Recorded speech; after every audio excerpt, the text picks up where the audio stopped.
بسم اللہ الرحمن الرحیم۔ معزز ناظرین، پروگرام ہم اور ہماری صحت لے کر آپ کی خدمت میں حاضر ہیں۔ نشہ و ترک نشہ سے متعلق کئی پروگرام آپ کی خدمت میں پیش کیے جا چکے ہیں۔ آج ہم ایسے موضوع کو لے کر آپ کے سامنے آئے ہیں جو کہ ہمارے معاشرے میں بہت زیادہ پایا جاتا ہے، اور وہ ہے فراغت کی لت یا ایڈکشن۔ اس سے متعلق مفید معلومات آپ تک پہنچانے کے لیے میرے ساتھ تشریف رکھتے ہیں مکرم ڈاکٹر نذیر احمد مدر صاحب۔ السلام علیکم ڈاکٹر صاحب۔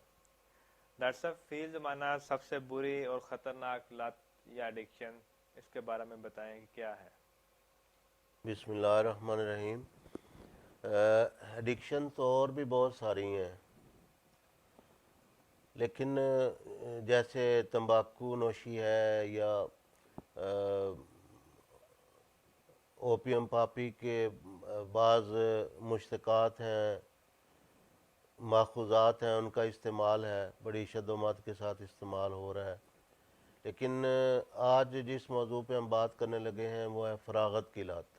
لت کہتے ہیں ایڈکشن کو، عادت کو، نشہ کو، جس کو چھوڑنا مشکل اور اس کے نقصانات بہت زیادہ ہوں۔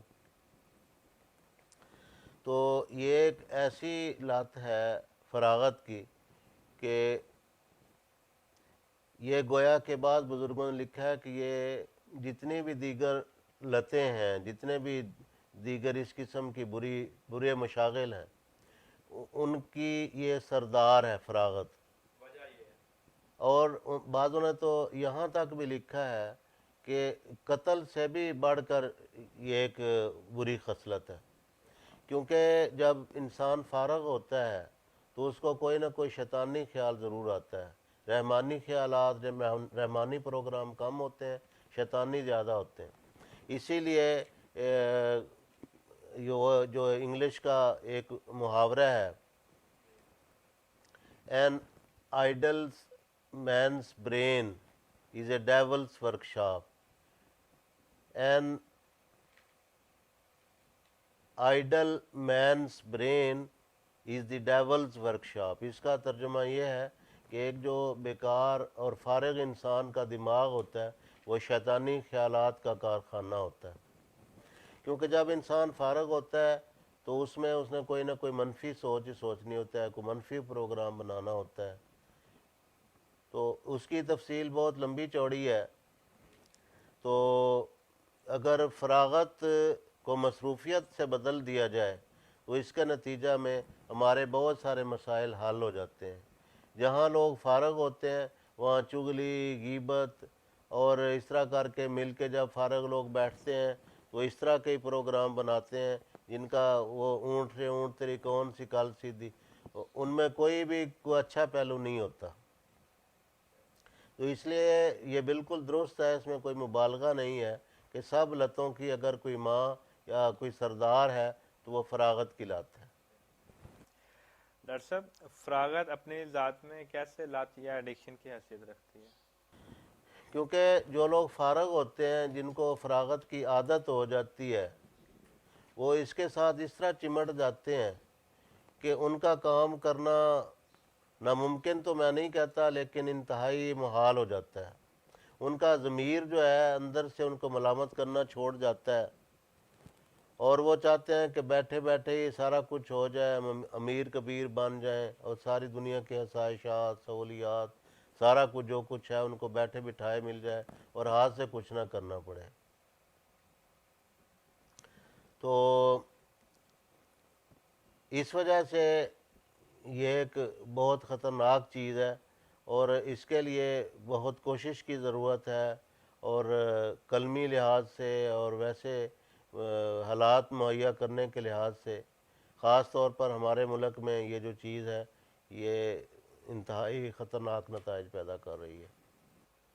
ڈاکٹر صاحب، فراغت کی لت پڑتی کیوں ہے؟ کیسے پڑ جاتی ہے؟ یہ بری صحبتوں سے پڑتی ہے، برے دوستوں سے پڑتی ہے،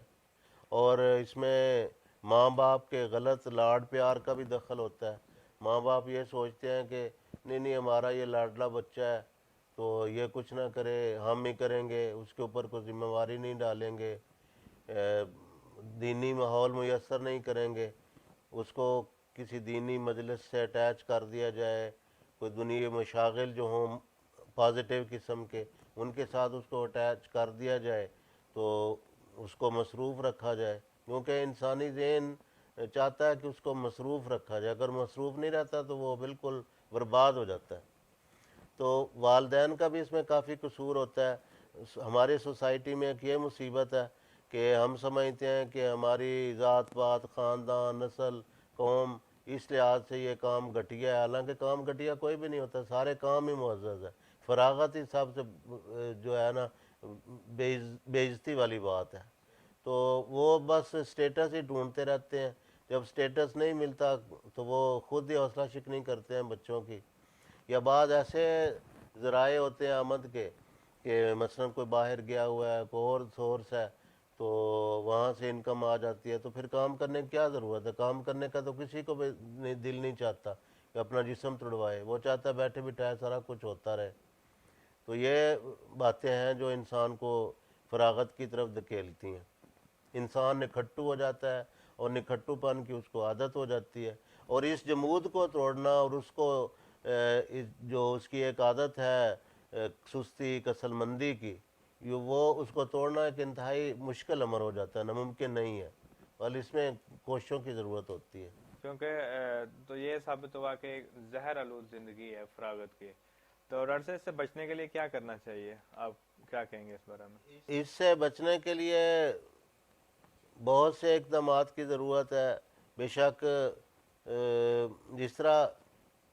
ایک مریض ہے، اس کو اگر کڑوی دوائی دی جائے، انجیکشن لگانا ہو، دوائی کڑوی پلانی ہو، اس کا دل تو نہیں چاہے گا مریض کا، وہ نہیں چاہتا، لیکن اس کے مفاد کی خاطر اس کو کڑوا گھونٹ کے پینا پڑتا ہے، انجیکشن یا دوائی، یا بعض سرجری کے کیسز ہوتے ہیں تو اس میں ان کو سرجری کروانی پڑتی ہے۔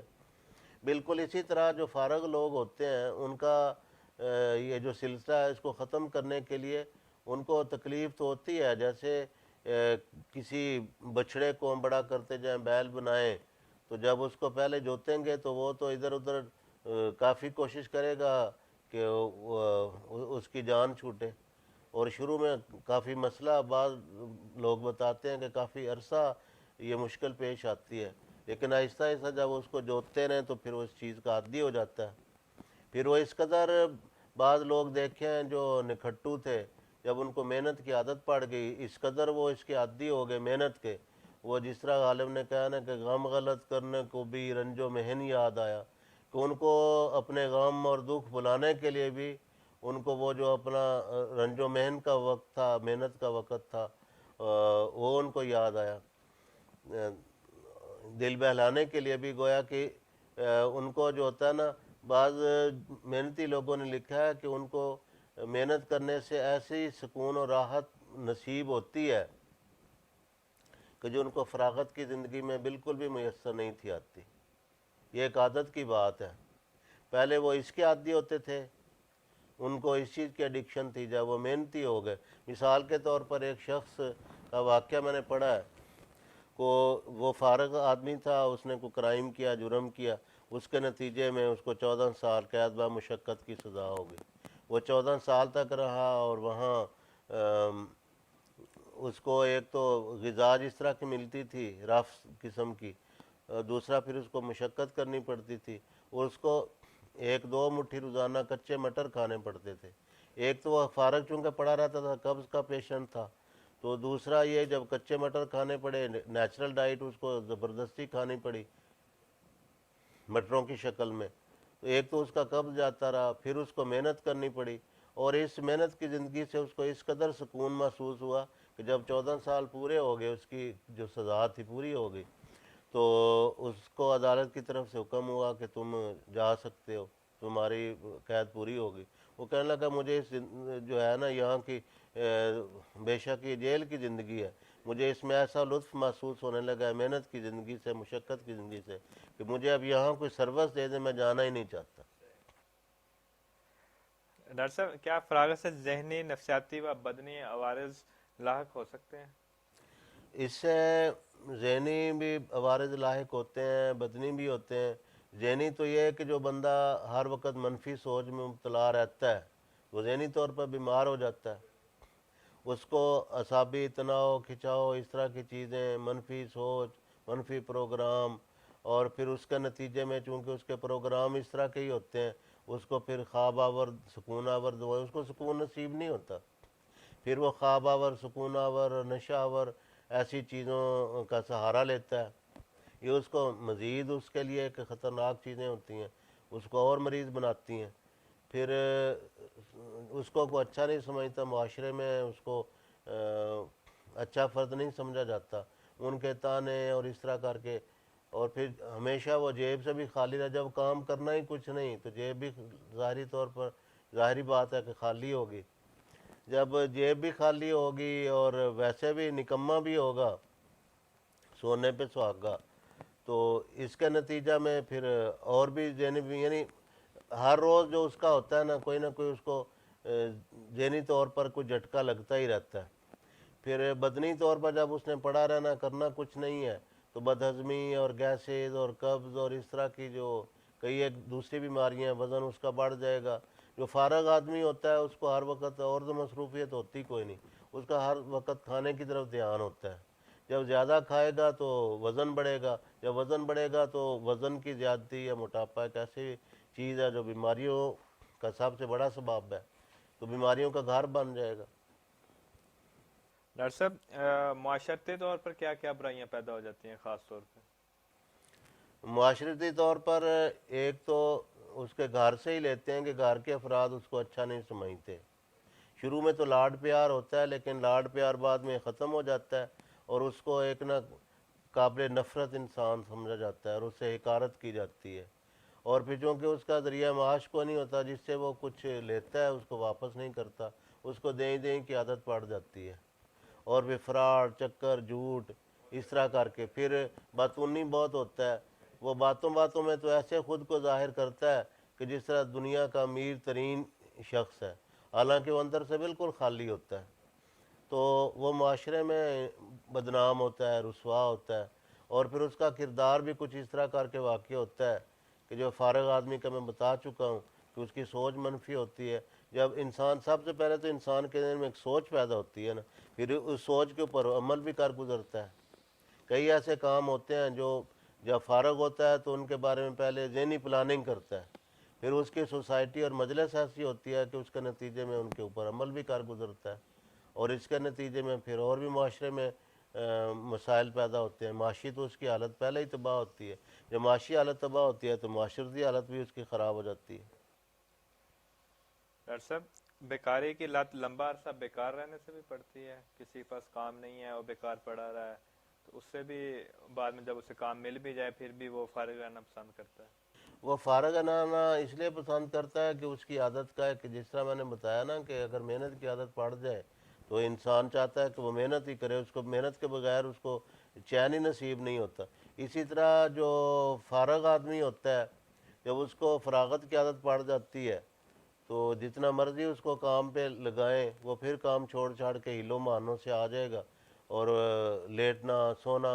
یعنی ان کے تو یہ یہاں تک ہے کہ جو فارغ لوگ ہوتے ہیں سوئے رہتے ہیں، جب سو کے سونے سے بھی انسان تھک جاتا ہے، سو کے تھکتے ہیں تو کہتے ہیں یار اور سوتے ہیں، سو کے اور تھکاوٹ دور کرتے ہیں، پھر اور تھک جاتے ہیں سو کہتے ہیں نہیں یار اور سوتے ہیں، سونے سے اور تھکاوٹ دور ہوگی، تو یہ اس طرح کی ان کی زندگی ہوتی ہے بے مقصد سی، اور بہائم سے بھی بدتر ان کی زندگی ہو جاتی ہے۔ ڈاکٹر صاحب یہ بتائیں کہ فارغ لوگوں کے اولادوں اور خاندانوں کا انجام کیا ہوتا ہے؟ ظاہر بات ہے کہ جب جو تدبیر الٹی تو تقدیر کھوٹی، جب وہ خود بھی فارغ ہیں اور ان کو اپنے فیوچر کا کوئی فکر نہیں ہے، اپنی ذات کا، اپنے بچوں کا، خاندان کا، تو وہ تو بے حس لوگ ہوتے ہیں، ان کے اندر کا جو ضمیر ہوتا ہے نا، میں یہ پہلے بھی بعض مجالس میں کہہ چکا ہوں کہ جو ہمارا ظاہری گوشت پوش کا ڈھانچہ ہے اس کے اندر ایک اور انسان ہے، اور وہی اصل انسان ہے جس کو ضمیر کہا جاتا ہے، جب ایسے لوگوں کا ضمیر اندر سے مر جاتا ہے، نہ ان کو اپنی ذات کی ہوتی ہے، نہ ان کو اپنے ماں باپ کی ہوتی ہے، نہ خاندان کی، نہ بیوی کی، نہ بچوں کی، کسی چیز کی ان کو پرواہ نہیں ہوتی، تو ان کا جو ہے نا فیوچر اپنا ہی خراب نہیں ہوتا. وہ کہتے ہیں نا کہ ہم تو ڈوبے ہیں صنم تجھ کو بھی لے ڈوبیں گے. وہ خود بھی ڈوبتے ہیں خود بھی، لیکن ساتھ دوسروں کو بھی لے ڈوبتے ہیں. بجائے اس کے کہ خود ترقی کریں اور ان کو بھی ساتھ لے کے چلیں، اس سب کو یہ ڈبو دیتے ہیں. وہ معاشرے کے لیے ایک زہر قاتل کی حیثیت رکھتے ہیں. مولانا حالی نے اس بارے میں ایک نظم لکھی ہے، تو اس میں انہوں نے پورا نقشہ کھینچا اس کا، تو وہ پڑھنے کے لائق ہے. اگر کبھی موقع ملا تو چاند ایک اشعار میں اس کے سناؤں گا آپ کو. تو وہ بالکل صحیح ہے کہ یہ جو لوگ ہیں یہ معاشرے کے لیے زہر قاتل کی حیثیت رکھتے ہیں. ڈاکٹر صاحب آپ کا بہت شکریہ، آپ نے